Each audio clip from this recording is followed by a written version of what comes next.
मेरा नाम सूरज है और मैं लखनऊ में रहता हूँ। मेरी शादी गाँव की लड़की से हुई है, लेकिन मेरी पत्नी बहुत ही खूबसूरत और बहुत ही समझदार और पढ़ी लिखी लड़की है। शादी मेरी मर्ज़ी के खिलाफ हुई थी। मेरी पत्नी अंजलि को मेरे घर वालों ने पसंद किया था। मेरे परिवार वाले चाहते थे कि मेरी शादी एक गाँव की लड़की से हो।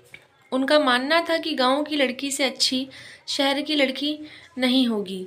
इसलिए ही मेरे परिवार वालों ने मेरी शादी अंजलि से कर दी, जो कि एक गाँव की लड़की थी। पढ़ी लिखी होने के साथ-साथ घर के कामों में भी वह बहुत अच्छी थी और घर को चलाना बखूबी जानती थी।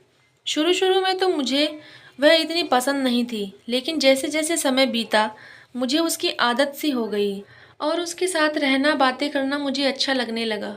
ऐसे ही हमें साथ में रहते-रहते 3 से 4 साल हो गए। तब तक हमारे बीच काफ़ी प्यार बढ़ चुका था और हम दोनों ही एक-दूसरे को बहुत चाहने लगे थे।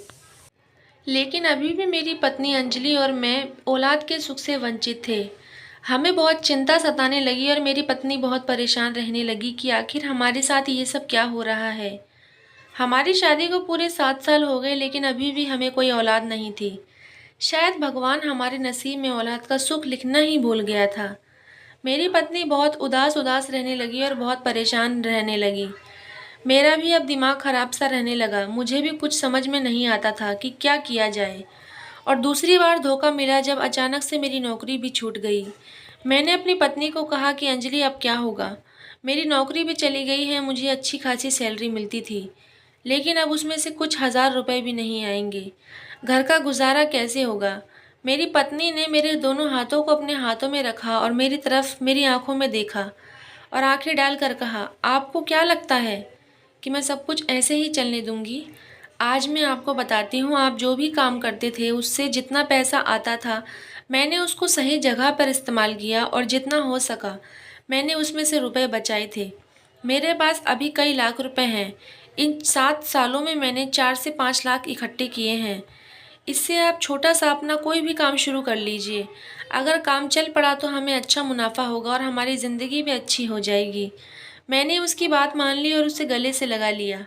आज मुझे समझ नहीं आ रहा था कि मैं क्या कहूँ। मेरी पत्नी मुझे बिल्कुल भी निःशब्द छोड़ दिया। मैं हैरान हो गया कि गाँव की लड़की भी इतनी समझदार हो सकती है। उस दिन मैं सिर्फ़ उसकी बातें ही सुनता रहा और जैसा-जैसा उसने मुझसे कहा, उस तरीके से मैंने अपना छोटा-सा काम शुरू किया और वह बढ़ते-बढ़ते बहुत बढ़ गया और जिससे मुझे अच्छी मुनाफ़ा होने लगा। फिर मैं ज़्यादातर बाहर ही रहने लगा और मुझे बाहर रहना अच्छा लगता था। अब मेरी खुद की एक कंपनी थी जिसमें मैं मालिक था। मेरे आसपास काफ़ी औरतें और लड़कियां काम करती थीं। मुझे अपनी पत्नी से ज़्यादा उन सब में दिलचस्पी रहने लगी। मैं अपनी पत्नी को अब बहुत कम याद करता था, ज़्यादातर बाहर ही रहता था और समय बिताता था। मेरी पत्नी हमेशा मुझे फ़ोन करके पूछती थी कि अभी आप आए क्यों नहीं? आपको इतना टाइम क्यों लग रहा है? मैं हमेशा उसका फ़ोन काट देता था और उसे इग्नोर मार देता था। अब मेरा कई-कई रातों तक घर आना बंद हो चुका था। मेरी पत्नी हमेशा मुझे फ़ोन करती, हमेशा पूछती, लेकिन मैंने ढंग से उसकी बातों का जवाब नहीं दिया। हमारी कंपनी में ही एक लड़की आई थी, जिससे मुझे प्यार हो गया था। वह भी मुझे चाहती थी। उसकी उम्र मुझसे कुछ 10 साल छोटी थी, लेकिन फिर भी मुझे उससे प्यार हो गया और उसे मुझसे हो गया। हम दोनों एक-दूसरे के प्यार में खो गए और एक-दूसरे को बहुत ज़्यादा चाहने लगे। एक दिन मैं अपने घर पर गया और मैंने देखा कि कमरे में मेरी पत्नी बहुत सज-धज के बैठी हुई है। मैं जाकर उसके पास में बैठ गया, लेकिन मैंने भी कोई बात करने की कोशिश नहीं की और ना ही उसने करी। उसने मुझे अपना दिया खाना खिलाया और जाकर कमरे में सो गई। मुझे पहले तो कुछ भी समझ में नहीं आया, लेकिन मैंने सब कुछ ऐसे ही जाने दिया। मैं उस लड़की के प्यार में बहुत अंधा हो चुका था। जैसा वह कहती थी बिल्कुल वैसा ही करता था। अगर वह कह दे कि आज घर मत जाओ, तो मैं नहीं जाता था। वह एक फ्लैट में अकेली रहती थी। उसके मम्मी-पापा गाँव में रहते थे। वह यहाँ सिर्फ़ कमाने आई थी, नौकरी करने आई थी। मेरी कंपनी में वह मैनेजर की नौकरी करती थी और ज़्यादातर समय मेरे साथ ही रहती थी।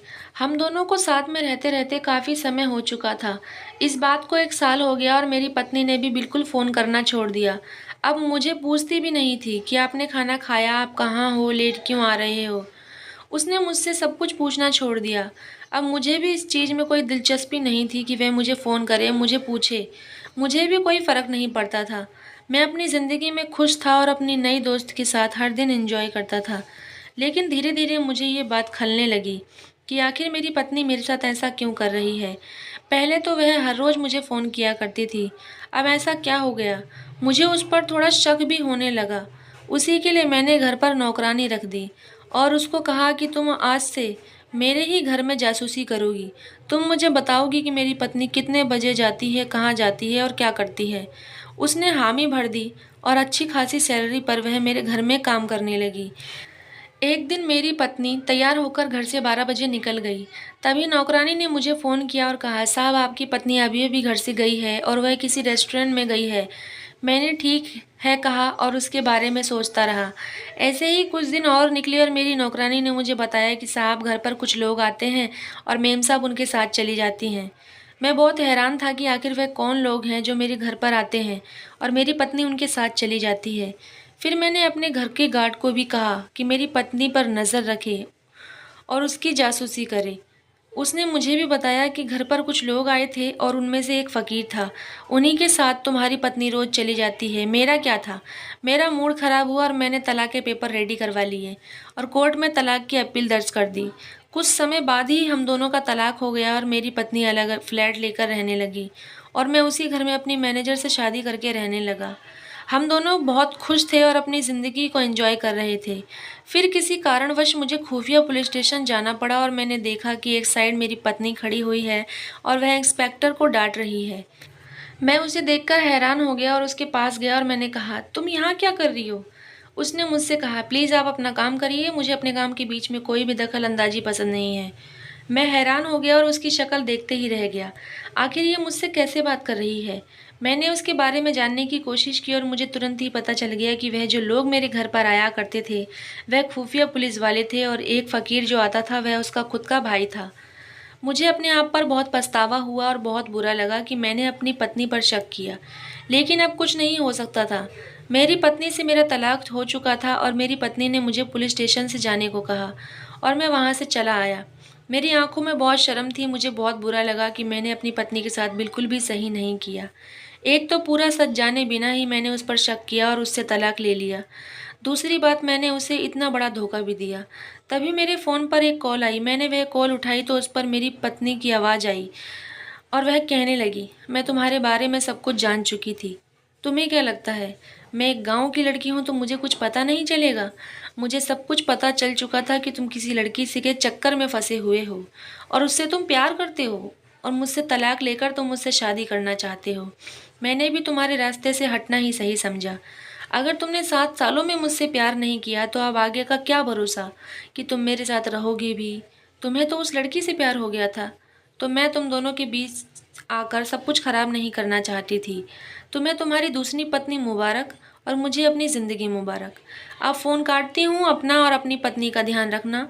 मैं आशा करती हूँ कि तुम अपनी पत्नी के साथ खुश होगी। मेरी पत्नी ने फ़ोन काट दिया और मेरी आंखों में आंसू बह रहे थे। मेरे दिमाग में उस समय बस यही चल रहा था कि मेरी पत्नी सब कुछ जानती थी, लेकिन उसने मुझसे एक बार भी मेरी शिकायत नहीं की कि तुम ऐसे हो, तुम धोखेबाज हो। मुझे बहुत रोना आ रहा था अंजलि के लिए कि मैंने उसके साथ कितना गलत किया। खैर, अब पछतावे के सिवा कुछ नहीं बचा था। अब मेरा और उसका रास्ता बहुत अलग-अलग हो चुका था। फिर मैं अपनी दूसरी पत्नी के साथ रहने लगा और वह मुझसे हमेशा हमेशा के लिए अलग हो गई। आखिर में मैं बस आप सबसे यही कहूँगा कि कुछ भी बात जाने बिना, किसी की बात की गहराई को जाने बिना कभी भी कोई फ़ैसला नहीं लेना चाहिए। यह आधा सच झूठ से भी ज़्यादा खतरनाक होता है। तो दोस्तों, आपको आज की कहानी कैसी लगी हमें कमेंट करके ज़रूर बताएँ और इस कहानी से आपको क्या सीख मिली कमेंट करके ज़रूर बताएँ।